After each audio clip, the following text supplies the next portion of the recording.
बच्चों, आज का टॉपिक स्ट्रोक। एग्जाम में बार बार इससे क्वेश्चन आता है, इसलिए हम इस टॉपिक को पढ़ रहे हैं। इसका दूसरा नाम है सेरिब्रोवेस्कुलर एक्सीडेंट। सेरिब्रोवेस्कुलर एक्सीडेंट बोलते हैं, सीवीए बोलते हैं, ठीक है। या स्ट्रोक को एक और चीज क्या बोलते हैं, ब्रेन अटैक।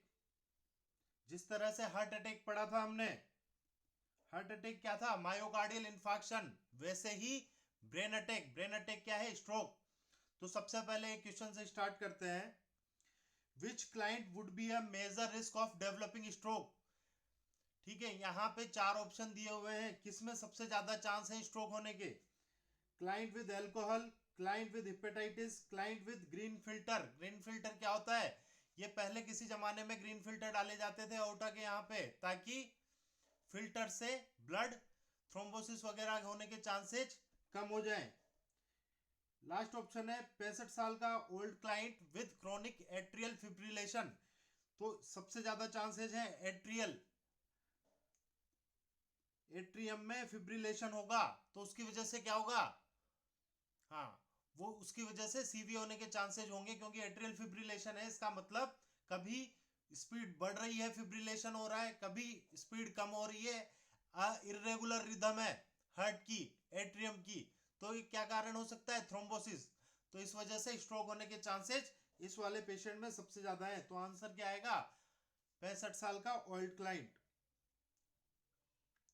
नेक्स्ट क्वेश्चन की बात करते हैं। A nurse is caring for a client with a right side cerebral Venus accident.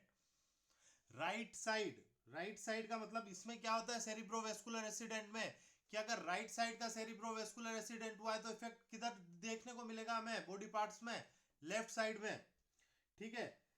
Central venous accident हुआ है, what activity include in the care of the client. क्या करोगे आप, passive room exercise to affected side and active on unaffected side. बिल्कुल सही बात है, जो अफेक्टेड साइड है वहां पे हम पैसिव एक्सरसाइज करेंगे, क्योंकि पेशेंट के हेमीपेरेसिस हेमीप्लेजिया टाइप की कंडीशन हो जाती है। वो बॉडी का अंग जो है, वो बॉडी का पार्ट है, वो प्रॉपर ढंग से काम नहीं कर पा रहा। तो इसलिए हमें क्या करना पड़ेगा, PROM, रेंज ऑफ मोशन करवाने पड़ेंगे पैसिवली, ठीक है। और एक्टिव कहां कर सकते हैं, जो अनअफेक्टेड साइड है, ताकि वहां पे भी बढ़ने के चांसेस कम हो जाए, वहां नहीं हो ये सिचुएशन, इसलिए वहां पे हम क्या करेंगे, एक्टिव मूवमेंट करेंगे। नेक्स्ट है place food on the affected side of the client mouth. जहां अफेक्टेड है वहां पे हम खाना कैसे देंगे, वैसे भी यहाँ कंडीशन क्या होती है, गैग रिफ्लक्स देखना होता है पेशेंट में। जब तक पेशेंट ढंग से खुद खाना खाने की स्थिति में नहीं है, उसको हम नहीं दे सकते। नहीं तो क्या होगा, वो ट्रेकिया से सांस की नली में चल जाएगा और पेशेंट चला जाएगा, बहुत मुश्किल हो जाएगा। Hot pack to right leg to decrease muscle spasm. अगर मसल स्पाज्म की कंडीशन है तो हॉट पैक देते हैं, तो वो इंक्रीज करता है, डिक्रीज करता है, इंक्रीज करता है। और इसका इस ऑप्शन का कोई मतलब नहीं है यहाँ पे। फोर्थ है टर्न एवरी 2 आवर, मतलब ये क्या बात कर रहा है, पोजीशन की, ठीक है। पोजीशन 2 घंटे में चेंज करनी होती है, लेकिन सीवीए के केस में ध्यान रखना बच्चों, सीवीए पैरालिसिस वगैरह की इनकी सिचुएशन में अलग से ध्यान रखना है, क्योंकि यहाँ दो तरह के बॉडी पार्ट्स हो गए, एक अफेक्टेड एंड एक अनअफेक्टेड। तो जो अफेक्टेड पार्ट है उसको हम ज्यादा से ज्यादा आधा घंटे तक नीचे रख सकते हैं, उस क्योंकि उससे क्या होगा, ब्लड सप्लाई पहले ही वहां इंटरप्टेड है, वहां पे टिश्यू इरोजन होने के चांसेस वैसे ही बहुत ज्यादा है। तो जो अफेक्टेड पार्ट है उसको पोजीशन चेंज जरूर करेंगे, कुछ टाइम के लिए रखेंगे, लेकिन वो 30 मिनट होगा। और जो अनअफेक्टेड पार्ट है वो 2 आवर्स तक हम रखते हैं। ये भी क्वेश्चन बनता है, ठीक है, ध्यान रखना बच्चों। तो हम बात कर रहे थे स्ट्रोक की। स्ट्रोक ब्रेन अटैक भी बोलते, मैंने आपको बताया था। और स्ट्रोक में क्या होगा कि अगर सेरिब्रल एनेक्सिया है 10 मिनट या 10 मिनट से ज्यादा, तो यहां कंडीशन क्या हो जाती है, इरिवर्सिबल हो जाती है। अगर वो कुछ टाइम के लिए है तो वापिस से रिवर्सिबल कंडीशन हो सकती है। इरिवर्सिबल का मतलब इतना ज्यादा नुकसान हो चुका है कि अब बहुत मुश्किल हो गया है, लेट हो चुके हो आप। तो 10 मिनट से कम की कंडीशन होती है स्ट्रोक में, तो वो रिवर्सिबल होती है, जो भी नुकसान हुआ है वो वापस से रिकवर हो सकता है। लेकिन यहां पे अगर 10 मिनट से ज्यादा हो गया तो जो नुकसान हो चुका वो रिवर्स नहीं हो सकता। अब देखते हैं हम स्ट्रोक। स्ट्रोक के मेन दो कारण है, दो तरह के स्ट्रोक होते हैं, एक इस्चेमिक हिमोरेज, इस्चेमिक स्ट्रोक, और दूसरा हिमोरेजिक स्ट्रोक। इस्चेमिया का मतलब क्या होता है बच्चों, मायोकार्डियल इन्फेक्शन में जैसे हमने पढ़ा था कि ब्लड सप्लाई कम हो गई, ब्लड सप्लाई कम हो गई तो वहां पे ऑक्सीजन की कमी हो गई, ऑक्सीजन की कमी हो गई तो क्या हुआ, पेशेंट को ऑक्सीजन नहीं पहुंच पा रही तो सेल डेथ होने लग गई, और सेल डेथ होने लग गई तो वहां पे इन्फेक्शन की कंडीशन बन गई नेक्रोज्ड होके, तो ये होता है इस्चेमिक स्ट्रोक। ठीक है, कि जो ब्लड वेसल्स है वहां पे इस्चेमिया की कंडीशन आई, क्यों, क्योंकि वहां पे एथेरोस्क्लेरोसिस प्लेग था, तो वो ब्लड सप्लाई को इंटरप्ट कर रहा था, तो उस कंडीशन को बोलते हैं इस्चेमिक स्ट्रोक। सेकंड कंडीशन है हिमोरेजिक स्ट्रोक। इसमें क्या होता है, अगर ब्लीडिंग की वजह से स्ट्रोक की कंडीशन बने तो हम उसे हिमोरेजिक स्ट्रोक बोलते हैं। इसके चांस कितने होते हैं, 15% होते हैं बच्चों, और ज्यादा चांसेज किसके होते हैं, इस्चेमिक स्ट्रोक के चांसेज होते हैं। आजकल नई कंडीशन में हम देखने को मिल रहा है कि हिमोरेजिक स्ट्रोक के चांस धीरे धीरे बढ़ते जा रहे हैं। ठीक है, इस्चेमिक स्ट्रोक में भी जो सबसे इंपॉर्टेंट कॉज है वो है थ्रोम्बोसिस। थ्रोम्बोसिस, थ्रोम्बस बनने की वजह से जो स्ट्रोक हो रहा है सबसे मेन कॉज है। तो अगर डायरेक्ट सीवी है, सेरिब्रोवेस्कुलर एक्सीडेंट का कोज पूछेंगे तो थ्रोम्बोसिस आंसर आएगा। उसके बाद है एम्बोलिक स्ट्रोक। एम्बोलिक स्ट्रोक का मतलब क्या है कि आर्टरियल फिब्रिलेशन की कंडीशन थी, वहां पे थ्रोम्बोसिस बना, और वो थ्रोम्बोसिस कहां पहुंच गया, ब्रेन तक पहुंच गया, और सेरिब्रोवेस्कुलर एक्सीडेंट कर दिया उसने, तो उस कंडीशन को हम बोलते हैं एम्बोलिक स्ट्रोक। ठीक है, इस्चेमिक स्ट्रोक का एक पार्ट है लेक्यूनर स्ट्रोक। इसको हम इसलिए पढ़ रहे हैं क्योंकि एग्जाम में इसका भी क्वेश्चन आया हुआ है। लेक्यूनर स्ट्रोक का मतलब क्या है, लेक्यूनर स्ट्रोक का मतलब है एक ब्रेन, ये ब्रेन है, यहाँ पे एक पर्टिकुलर छोटे पार्ट में ब्लड सप्लाई इंटरप्ट हो गई, इस्चेमिया की कंडीशन आ गई, तो उसको हम बोलते हैं अंदर की ब्लड, मतलब डीप टिश्यूज में, तो उसकी वजह से जो स्ट्रोक होता है वो लेक्यूनर स्ट्रोक होता है। स्ट्रोक होता है बहुत छोटा लेकिन नुकसान बहुत ज्यादा करता है ये, क्यों, क्योंकि ये डीपर टिश्यू में होता है।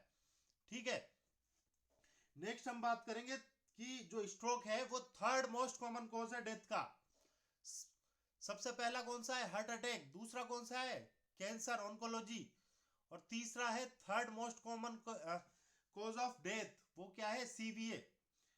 इसमें एक चीज और देखना बच्चों, सेरिब्रल इडेमा होने के चांसेस बन जाते हैं और फर्दर डिसफंक्शन कर सकता है सेरिब्रल इडेमा।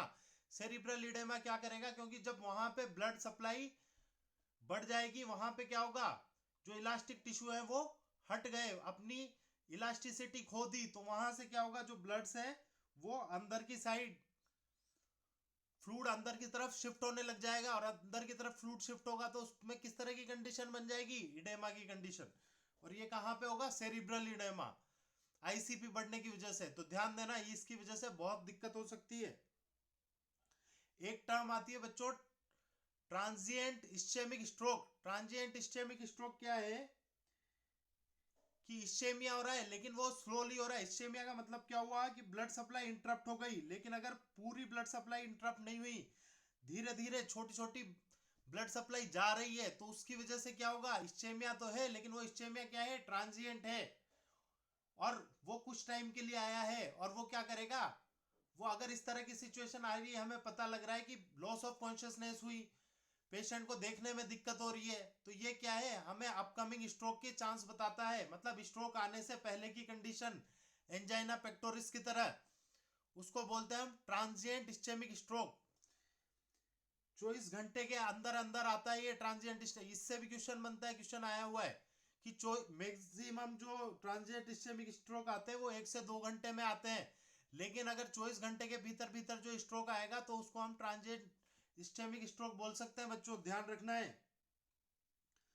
ठीक है, अब बात करते हैं रिस्क फैक्टर क्या है। रिस्क फैक्टर क्या है इसमें, वो ही जो मायोकार्डियल इंफार्क्शन में थे, एथ्रोस्क्लेरोसिस। एथ्रोस्क्लेरोसिस किस वजह से होता है, कोलेस्ट्रॉल का लेवल बढ़ रहा है, उस वजह से एथ्रोस्क्लेरोसिस होने के चांसेस बनते हैं। स्मोकिंग क्या करता है, यहां पे भी एक मेजर इंपॉर्टेंट कोज करता है, क्योंकि स्मोकिंग क्या करेगा, जो ब्लड वेसल्स है उनको वहां पे प्लाक बनाने के चांसेस ज्यादा बन जाते हैं स्मोकिंग की वजह से, इरिटेशन की वजह से। ओबेसिटी मतलब लिपिड का लेवल ज्यादा है। डायबिटीज मेलाइटस पूरी बॉडी को इफेक्ट करता है, तो ये सीवीए में भी इफेक्ट डालता है क्योंकि ब्लड शुगर लेवल बढ़ा हुआ है, लिपिड की मात्रा भी ज्यादा हो जाती है। हाइपरटेंशन, हाइपरटेंशन की कंडीशन में क्या होता है, जब ब्लड प्रेशर ज्यादा होगा तो हीमोरेजिक स्ट्रोक होने के चांसेस बढ़ जाएंगे। ठीक है। स्ट्रेस, अगर बहुत ज्यादा स्ट्रेस करते हो तो उससे क्या होगा, उससे भी वेजोकॉन्स्ट्रिक्शन होता है। जैसे स्मोकिंग क्या करती है, वेजोकॉन्स्ट्रिक्शन करती है, ब्लड सप्लाई पहले ही कम है, वेजोकॉन्स्ट्रिक्शन करेंगे तो वहां पे क्या होगा, रप्चर होने के चांसेस बढ़ जाएंगे ब्लड सप्लाई के। या रप्चर नहीं है, अगर उसमें क्या है, कहीं पे ऑकल्जन है तो वो, अगर जो ब्लड वेसल्स है वो कॉन्स्ट्रिक्ट हो गई तो ब्लड सप्लाई रुक जाएगी, इस्चेमिया की कंडीशन आ जाएगी। तो स्मोकिंग और स्ट्रेस ये सब दोनों क्या कर रहे हैं, दोनों ही कोच कर रहे हैं। इस्चेमिया भी हो सकता है इससे वजह से, और हीमोरेज भी हो सकता है, और दोनों कोच कर सकते हैं स्ट्रोक को। देखो स्ट्रोक में एक क्वेश्चन बनता है, स्ट्रोक है राइट साइड लेफ्ट साइड, अगर राइट साइड का स्ट्रोक है तो लेफ्ट साइड की बॉडी को इफेक्ट करेगा, लेफ्ट साइड का स्ट्रोक है तो राइट साइड की बॉडी को इफेक्ट करेगा। एक क्वेश्चन बनता है, ध्यान देना बच्चों। स्ट्रोक हमने देखा दो तरह के, इस्चेमिक स्ट्रोक और हीमोरेजिक स्ट्रोक। हीमोरेजिक स्ट्रोक का मतलब है ब्लीडिंग हुई। ब्लीडिंग के कारण क्या हो सकते हैं, हाइपरटेंशन, बहुत ज्यादा अगर प्रेशर से ब्लड निकल रहा है तो वो क्या करेगा, ब्लड वेसल को रप्चर कर सकता है। एन्यूरिज्म, एन्यूरिज्म क्या होता है कि जो ब्लड वेसल्स है उसका फूल जाना, उसकी इलास्टिसिटी को खो देना, उसकी वजह से क्या होगा, वहां पे रप्चर होने के चांसेस ज्यादा बढ़ जाएंगे। या एक्सीडेंटल डैमेज हो गया इंटरनल साइड में, तो उसकी वजह से अभी क्या होगा, ब्लीडिंग हो जाएगी, और ये ब्लीडिंग क्या कर देगा, हीमोरेजिक स्ट्रोक। बच्चों 15% केस में हीमोरेजिक स्ट्रोक होने के चांसेस होते हैं। दूसरा इंपॉर्टेंट, जो सबसे इंपॉर्टेंट, अगर स्ट्रोक की बात करते हैं तो हम नॉर्मली इस्चेमिक स्ट्रोक की भी बात कर सकते हैं क्योंकि इसके चांसेस ज्यादा है। इस्चेमिक स्ट्रोक क्या होता है, यहाँ पे प्लाग बन गया, जैसे मायोकार्डियल इंफार्क्शन में हुआ था, लिपिड ज्यादा होता है बॉडी में, वो क्या करता है, हाइपरटेंशन की कंडीशन है, ये क्या करते हैं, कोज करते हैं। ब्लड में कोलेस्ट्रॉल का लेवल ज्यादा है या क्लोट है तो ये क्या करेंगे, ये इस्चेमिया आने के चांसेस बढ़ जाएंगे। क्यों होगा, क्योंकि यहाँ पे हाइपरटेंशन भी हो जाएगा, इस्चेमिया की कंडीशन बनेगी, तो आगे ब्लड सप्लाई इंटरप्ट होगी, और ब्लड सप्लाई इंटरप्ट होगी तो क्या होगा, नेक्रोसिस होगा, सेल डेथ हो जाएगी। ठीक है। और उसके कारण मेन जो है वो क्या है, थ्रोम्बोसिस एम्बोलस। लेकिन सुपर इंपोर्टेंट कारण क्या है, थ्रोम्बोसिस। सबसे ज्यादा सीवियर होने के कारण है थ्रोम्बोसिस। थ्रोम्बोसिस होगा, लेस ब्लड फ्लो होगा, बीपी बढ़ जाएगा, बीपी बढ़ जाएगा तो रप्चर होगा, या increase blood flow, less blood flow होने के कारण सेल डेथ हो जाएगी। दोनों ही कारण क्या कर रहे हैं, इस्चेमिया कर रहे हैं, और इस्चेमिया की वजह से क्या होगा, ब्लड की कमी हो जाएगी और स्ट्रोक की कंडीशन बन जाएगी।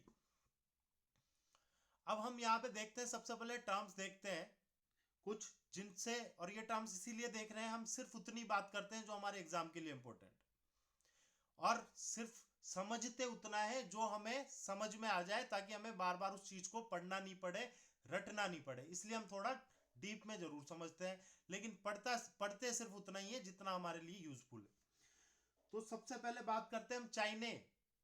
ये क्या होती है, चाइने एक टाइप का रेस्पायरेशन होता है, चाइने स्ट्रोक रेस्पायरेशन, जो स्ट्रोक की कंडीशन में होता है।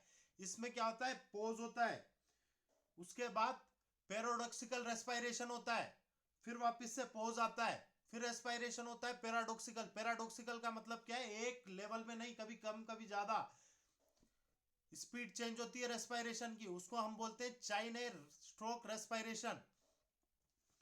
दूसरी टर्म आ रही है एग्नोसिया, ध्यान रखना है, कुसामल रेस्पायरेशन। कुसामल रेस्पायरेशन डायबिटीज में होता है, मेटाबॉलिक एसिडोसिस की वजह से कुसामल रेस्पायरेशन होने के चांसेस होते हैं। ठीक है। एग्नोसिया, एग्नोसिया क्या है, कांट रिकॉग्नाइज, आपको जो आपको क्या, सॉरी, पेशेंट के जिसके स्ट्रोक की कंडीशन होगी वो प्रॉपरली, एग्नोसिया मतलब रिकॉग्नाइज नहीं कर पाएगा, कुछ कुछ समझ रहा है लेकिन पूरा नहीं समझ पा रहा बात को। जैसे आपने उसको कुछ मोटरसाइकिल दिखाई तो कहेगा यार ये पहिया है, ये दूसरा सीट है, ये हेडलाइट है, इतना समझेगा, लेकिन प्रॉपर पूरे ऑब्जेक्ट को समझ नहीं पा रहा, अग्नोसिया की कंडीशन होती है वो। अप्रेक्सिया, अप्रेक्सिया का मतलब क्या है, inability to perform purposeful activity. कोई पर्पसफुल एक्टिविटी नहीं कर पा रहा, हाथ पांव हिला रहा है लेकिन उसका कोई पर्पस नहीं है, उसका कोई पर्पज नहीं निकल रहा है, ऐसा क्यों कर रहा है वो। ठीक है। हेमी एनोप्सिया, इसमें क्या होता है, हाफ साइड विजुअल होती है, बस पेशेंट को आधी साइड से दिखता है। ठीक है, स्ट्रोक की कंडीशन में बनता है बच्चों ये। अफेजिया, अफेजिया की कंडीशन क्या होती है, अफेजिया भी दो तरह का होता है, मतलब वो ढंग से बात नहीं कर पा रहा, अफेजिया की कंडीशन है। एक्सप्रेसिव, पहला है एक्सप्रेसिव, एक्सप्रेसिव में वो समझ तो पा रहा है कि उसे क्या बोलना है, लेकिन वो एक्सप्रेस नहीं कर पा रहा प्रॉपर तरीके से, तो उस कंडीशन को बोलते हैं एक्सप्रेसिव अफेजिया। दूसरा है रिसेप्टिव अफेजिया, मतलब किसी ने कोई बात बोली, वो बात को समझ नहीं पा रहा है, उसको बोलते हैं रिसेप्टिव अफेजिया। मतलब बात समझ तो पा रहा है लेकिन उसको कंक्लूड नहीं कर पा रहा है, प्रॉपर बात समझ नहीं पा रहा है, वर्ड उसको सुनाई तो दे रहे हैं लेकिन वो उसका मतलब नहीं समझ पा रहा, उस कंडीशन को हम बोलते हैं रिसेप्टिव अफेजिया। नेक्स्ट है नेग्लेक्ट सिंड्रोम। नेग्लेक्ट सिंड्रोम का मतलब क्या होता है, इसमें भी हेमीपेरेसिस हेमीप्लेजिया वाली टाइप की सिचुएशन है कि एक साइड को तो वो बिल्कुल इग्नोर कर देता है, नेग्लेक्ट कर देता है, इसलिए हम बोलते हैं इसको नेग्लेक्ट सिंड्रोम। शेविंग बना रहा है, हाफ साइड में शेविंग बना रहा है बस, तो इसको बोलते हैं नेग्लेक्ट सिंड्रोम। ठीक है। हेमीप्लेजिया हेमीपेरेसिस, हेमीपेरेसिस का मतलब क्या है, हाफ बॉडी में, ये बॉडी है और बॉडी में आधी साइड में पैरालाइसिस का अटैक आ जाए तो उसको हम बोलते हैं हेमीपेरेसिस। और अगर आधी साइड वीक हो जाए, ठीक है, तो उस कंडीशन को हम बोलते हैं हेमीप्लेजिया। तो नेक्स्ट टर्म आती है हेमीपेरेसिस हेमीप्लेजिया। हेमीपेरेसिस और हेमीप्लेजिया क्या होता है बच्चों, एक साइड में, बॉडी की आधी साइड में क्या हो गया, कमजोरी आ गई, तो उसको हम बोलते हैं वीकनेस आ गई, हेमी पेरेसिस। और इतनी ज्यादा कमजोरी आ गई कि पैरालाइसिस की सिचुएशन आ गई, तो उसको बोलते हैं हेमीप्लेजिया, ध्यान रखना। नेक्स्ट है डायग्नोसिस। डायग्नोसिस में क्या करते हैं हम, फिजिकल एग्जामिनेशन हिस्ट्री वगैरह लेके हमें पता लग जाता है। सबसे इंपॉर्टेंट है सीटी स्कैन। एक पेशेंट आपके पास आया, ब्रेन स्ट्रोक की कंडीशन है, तो आप, क्वेश्चन आया हुआ है बच्चों ध्यान देना, सबसे पहले क्या करोगे, इमरजेंसी सीटी स्कैन कराएंगे। इमरजेंसी सीटी स्कैन क्यों कराएंगे, क्योंकि हमें पता करना है कि जो ये स्ट्रोक है ये इस्चेमिक स्ट्रोक है या हीमोरेजिक स्ट्रोक है। अगर हीमोरेजिक स्ट्रोक होगा तो वहां पे सीटी स्कैन में ब्लड दिखेगा, और अगर ब्लड नहीं दिख रहा तो इसका कारण, इसका मतलब क्या है, इस्चेमिक स्ट्रोक है।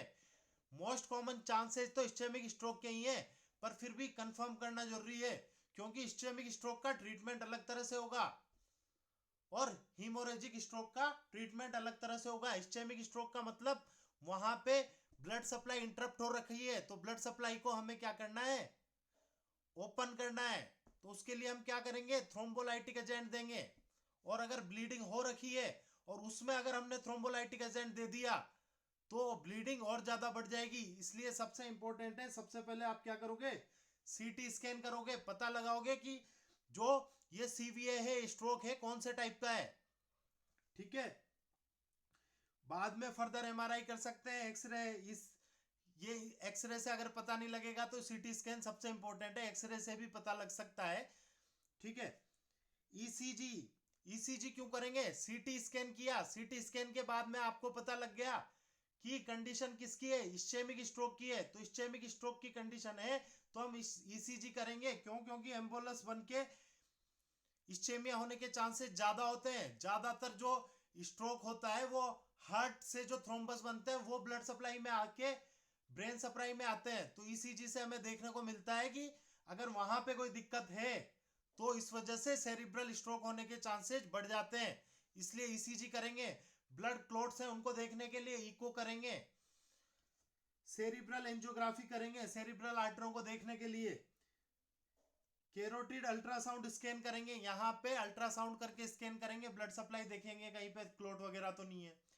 सीएसएफ एग्जामिनेशन करेंगे। सीएसएफ एग्जामिनेशन क्यों करेंगे, जिस तरह से मायोकार्डियल इंफेक्शन की कंडीशन में मायोग्लोबिन प्रोटीन बढ़ जाता है, वैसे ही अगर यहाँ पे प्रोटीन का लेवल बढ़ गया है तो इसका मतलब स्ट्रोक के चांसेज हैं या स्ट्रोक हुआ है। इसलिए हम क्या करेंगे, सीएसएफ एग्जामिनेशन करेंगे बच्चों। एक एक चीज को आप समझोगे तो बहुत इजी हो जाएगा कि कौन सा एग्जाम में जब क्वेश्चन आता है तो कौन सा इंपॉर्टेंट है, पहले क्या करेंगे, क्यों कर रहे हैं, किस लिए कर रहे हैं, समझने की बात है बच्चों। असेसमेंट में इसका एक तरीका है याद करने का, बी फास्ट। अगर सेरिब्रल स्ट्रोक की कंडीशन है तो उसको हम क्या करेंगे, असेस करेंगे। असेसमेंट किस तरह से करेंगे, बी फास्ट। बैलेंस देखेंगे उसका, आई रेस्पॉन्स देखेंगे। आई रेस्पॉन्स का मतलब वो प्रॉपर देख पा रहा है नहीं देख पा रहा। अगर ब्लड सप्लाई सेरिब्रोवेस्कुलर एक्सीडेंट की कंडीशन है, स्ट्रोक की कंडीशन है, ब्लड सप्लाई स्ट्रोक में क्या होगी, इंटरप्ट हो जाएगी, तो विजुअल डिस्टरबेंस आएंगे, हमें पता लग जाएगा। प्रॉपर उसकी बॉडी का बैलेंस नहीं रहेगा, बैलेंस बिगड़ जाएगा। फेस ड्रॉपिंग की कंडीशन होगी, पेरेसिस प्लेजिया में क्या होता है, फेस ड्रॉपिंग की कंडीशन होती है। ठीक है, ये देखेंगे। उसकी आर्म देखेंगे, स्पीच स्लर्ट है, ढंग से बोल पा रहा है, स्लर्ट है, स्पीच है, वो चेक करेंगे। और अगर इस तरह की कोई भी सिचुएशन है तो हम क्या करेंगे, टाइम टू कॉल। ये क्या है, एक इमरजेंसी है। देखो बच्चों, जब हेड इंजरी हुई, अगर 24 घंटे के अंदर अंदर पेशेंट हॉस्पिटल में एडमिट हुआ, हेड इंजरी का केस है, तो उसको हम कहां शिफ्ट करते हैं, न्यूरोवेस्कुलर डिपार्टमेंट में। और अगर 24 घंटे से ज्यादा की कंडीशन हो गई तो मेडिसिन डिपार्टमेंट में हम उसको पेशेंट को शिफ्ट करते हैं। ठीक है, क्यों, अब देखो मैंने आपको बताया था कि मैनेजमेंट की बात कर रहा हूं मैं पहले ही, कि इस्चेमिक स्ट्रोक है तो वहां पे हमने क्या करा, उसको थ्रोम्बोलाइटिक देंगे। लेकिन अगर हिमोरेजिक स्ट्रोक है तो वहां पे हम थ्रोम्बोलाइटिक नहीं देंगे। अलग अलग जगह का अलग अलग ट्रीटमेंट है, तो इस हिसाब से याद करना। क्वेश्चन अब टफनेस थोड़ी बढ़ती जा रही है। मैनेजमेंट की बात कर रहे हैं, 3 घंटे के अंदर हम क्या करेंगे, उसको प्लाज्मिन एक्टिवेटर देंगे। प्लाज्मा को क्या, टीपीए क्या होते हैं, प्लाज्मिनोजन एक्टिवेटर, यूरोकाइनेज, स्ट्रेप्टोकाइनेज। अच्छा, ये 3 घंटे क्यों लिखा हुआ है, वैसे क्या होता है बच्चों कि 4.45 आवर तक हम क्या कर सकते हैं, थ्रोम्बोलाइटिक एजेंट देते हैं पेशेंट को हेड इंजरी के बाद या सीवियर स्ट्रोक के बाद। लेकिन हमारी बुक्स में विद इन 3 आवर दे रखा है, तो हमें 3 आवर लर्न करना है।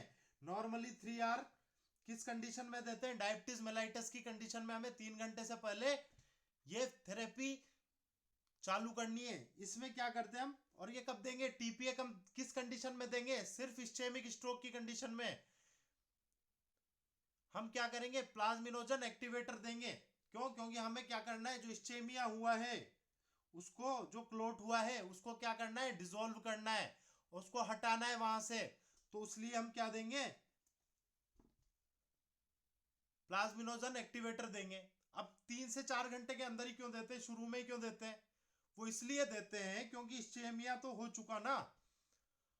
और अगर इस्चेमिया हुआ है तुरंत के तुरंत ही हमने हटा दिया उसको तो ठीक है, लेकिन अगर इस्चेमिया और ज्यादा बढ़ गया और लेट आपने प्लाज्मिनोजन एक्टिवेटर दिया तो वहां पे हीमोरेजिक स्ट्रोक होने के चांसेस भी बढ़ जाएंगे।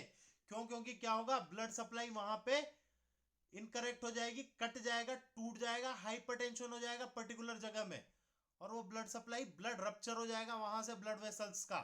इसलिए हम सिर्फ शुरू में ही प्लाज्मिनोजन एक्टिवेटर देते हैं। एक्यूट कंडीशन में, क्रोनिक कंडीशन में क्या दोगे, एस्प्रिन देंगे, लो डोज देंगे। ठीक है, ज्यादा डोज नहीं देते इसमें। इसलिए अगर हार्ट अटैक की कंडीशन है तो हम एस्प्रिन, क्लोपिटेप वगैरह चालू करते हैं, लेकिन यहाँ पे एक ही सिंगल डोज देते हैं। क्यों, क्योंकि क्या हो रहा है यहाँ पे कि इस्चेमिया से भी हो सकता है और हीमोरेज से भी स्ट्रोक हो सकता है। ब्लड वेसल्स जो है बहुत इजी रप्चर होती है, इसलिए यहाँ ध्यान देना है बच्चों। थ्रोम्बोलाइटिक एजेंट, फाइब्रिनोलोजन थेरेपी देंगे। साइड इफेक्ट हो सकता है इसका क्या, कभी भी पूछा जाए किसी भी ड्रग का साइड इफेक्ट तो क्या होगा, वो उसका अपोजिट इफेक्ट होगा। एस्प्रिन का क्या होगा, ब्लीडिंग, ब्लीडिंग होने के चांसेस एस्प्रिन से बन जाते हैं, तो ये इसका साइड इफेक्ट है।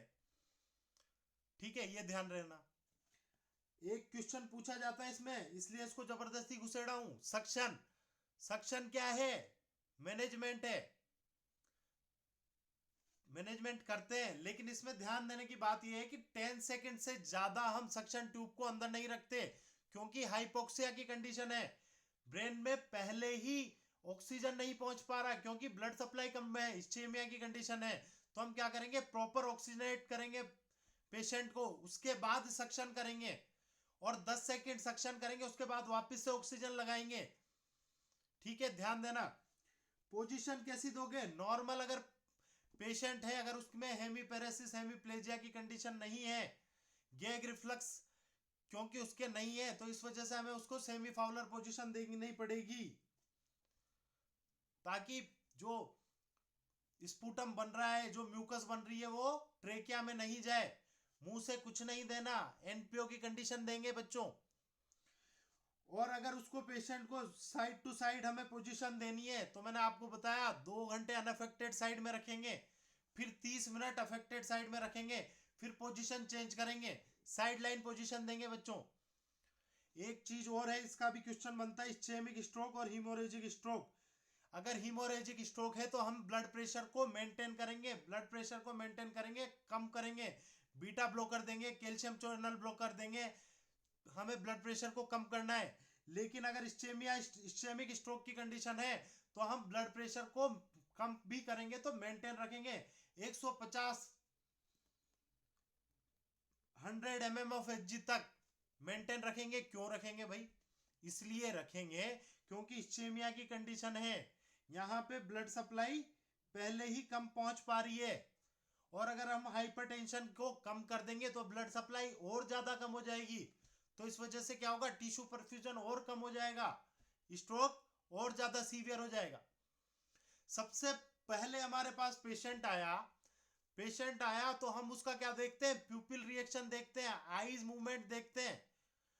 प्यूपिल रिएक्शन से हमें क्या पता चलता है, आईसीपी का पता लगता है, इंट्राक्रेनियल प्रेशर को हमें मॉनिटर करना है, उसको मेंटेन करना है, बहुत कम भी नहीं करना है इंट्राक्रेनियल प्रेशर को, मैंने बताया क्यों, क्योंकि वहां पे क्या होगा, फिर बीपी को मेंटेन करना है।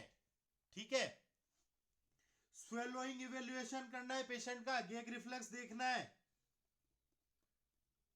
पेशेंट को मुंह से कुछ खाना देना है नहीं देना, LOC level of consciousness maintain करना है,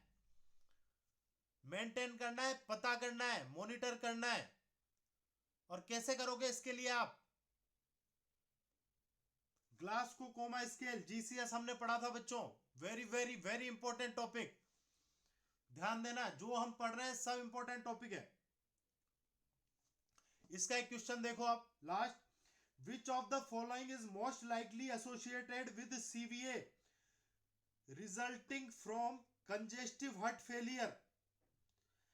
फेलियर हुआ है, उसके बाद सीवीए होने के चांसेस किस कंडीशन में सबसे ज्यादा बन जाते हैं बच्चों, कार्डियोमायोपैथी, इससे कुछ फर्क नहीं पड़ रहा है, लो बीपी, अगर हाई बीपी है तो सोचते, एंडोकार्डियाटिस इन्फ्लामेशन हुआ है, उससे कोई फर्क नहीं पड़ रहा, पॉलीसाइथेमिया क्या है,